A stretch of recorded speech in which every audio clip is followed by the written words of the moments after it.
NREG workers union Ajanur panchayat വാഹന പ്രചരണ ജാഥ സംഘടിപ്പിച്ചു. ജില്ലാ സെക്രട്ടറി M. ഗൗരി ഉദ്ഘാടനം ചെയ്തു.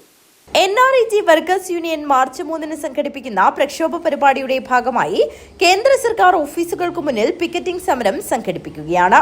മഹാത്മാഗാന്ധി ദേശീയ ഗ്രാമീണ തൊഴിലുറപ്പ് പദ്ധതി സംരക്ഷിക്കുക, 4 ലേബർ കോഡുകൾ സംരക്ഷിക്കുക, വിത്ത് ബിൽ, വൈദ്യുതി ബിൽ പിൻവലിക്കുക തുടങ്ങിയ മർമ്മ പ്രാധാന്യങ്ങളായ ആവശ്യങ്ങൾ ഉന്നയിച്ചുകൊണ്ടാണ് കേന്ദ്ര സർക്കാരിന്റെ കർഷകദ്രോഹ, തൊഴിലാളിദ്രോഹ, ജനവിരുദ്ധ നയങ്ങൾക്കെതിരെ പ്രക്ഷോഭ പരിപാടി സംഘടിപ്പിക്കുന്നത്. പ്രക്ഷോഭ സമരത്തിന്റെ പ്രചരണാർത്ഥം അജാനൂർ പഞ്ചായത്ത് കമ്മിറ്റിയുടെ നേതൃത്വത്തിൽ വാഹന പ്രചരണ ജാഥ സംഘടിപ്പിച്ചു. രാവണേശ്വരം മാക്കിയിൽ നിന്നും പ്രയാണം ആരംഭിച്ച വാഹന പ്രചരണ ജാഥ NREG വർക്കേഴ്സ് യൂണിയൻ ജില്ലാ സെക്രട്ടറി M. ഗൗരി ഉദ്ഘാടനം ചെയ്തു. തുടങ്ങുമ്പോൾ നമുക്ക് 125 രൂപയായിരുന്നു കൂലി. ആ 125 രൂപക്ക് പല വിധത്തിലുള്ള തൊഴിലുകളും നമുക്ക് ചെയ്യാൻ വേണ്ടി പറ്റുമായിരുന്നു. ഓടകൾ വൃത്തിയാക്കുക, റോഡിന്റെ കാടുകൾ വെട്ടുക, അങ്ങനെ ചെറിയ ചെറിയ പണിയെടുത്ത് ഈ പദ്ധതി മുന്നോട്ട് പോയി. നമുക്ക് ആവശ്യമായ ഫണ്ട് കേന്ദ്ര ഗവൺമെന്റ് മാറ്റിവെച്ചുകൊണ്ട് ആ പദ്ധതി നന്നായി നടപ്പിലാക്കിക്കൊണ്ട് മുന്നോട്ട് പോകുമ്പോൾ രണ്ടാം UPA ഗവൺമെന്റ് വന്നപ്പോൾ ആ ഗവൺമെന്റ് പദ്ധതിയിൽ ഫണ്ട് വെട്ടിക്കുറവ് ഉണ്ടാക്കുന്നതിന് വേണ്ടി മുന്നോട്ട് വന്നു. അതുപോലെ തന്നെ ചില മാറ്റങ്ങൾ വരുത്തി.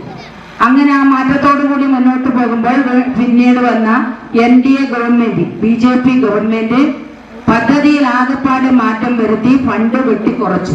നമ്മുടെ രാജ്യത്താകെ തൊഴിലാളികൾ പണിയെടുക്കുന്ന തൊഴിലാളികൾക്ക് കൂലി നൽകണമെങ്കിൽ രാജ്യത്ത് 11,000 ലക്ഷം കോടി ഉറുപ്പിക വേണമായിരുന്നു. 11,000 ലക്ഷം കോടി ഉറുപ്പികയാണ് നമ്മുടെ രാജ്യത്താകെ, ഇന്ത്യ രാജ്യത്താകെ തൊഴിൽ കൊടുക്കുന്നതിന് വേണ്ടി കൂലി ഇനത്തിൽ കാശ് മാറ്റിവെക്കേണ്ടത്. സംഘാടക സമിതി കൺവീനർ ബ്രീജ പാടിക്കാനം അധ്യക്ഷത വഹിച്ചു. Cherakkot Kunhikannan, A. Krishnan, O. Mohanan, M. Balakrishnan, Sudha Ashokan, Deepa Praveen, Ratheesh Vellamthatta, PA Shakuntala, P. Gangadharan എന്നിവർ സംസാരിച്ചു. സംഘാടക സമിതി ചെയർമാൻ അനീഷ് ദീപം സ്വാഗതം പറഞ്ഞു. NREG workers union Ajanur panchayat secretary MG Pushpa ജാഥ ലീഡറും പ്രസിഡന്റ് PK കണ്ണൻ മാനേജറുമായ വാഹന പ്രചരണ ജാഥ പഞ്ചായത്തിലെ വിവിധ കേന്ദ്രങ്ങളിലെ സ്വീകരണ പരിപാടികൾക്ക് ശേഷം കാറ്റാടിയിൽ സമാപിച്ചു. News bureau, Kanhangad.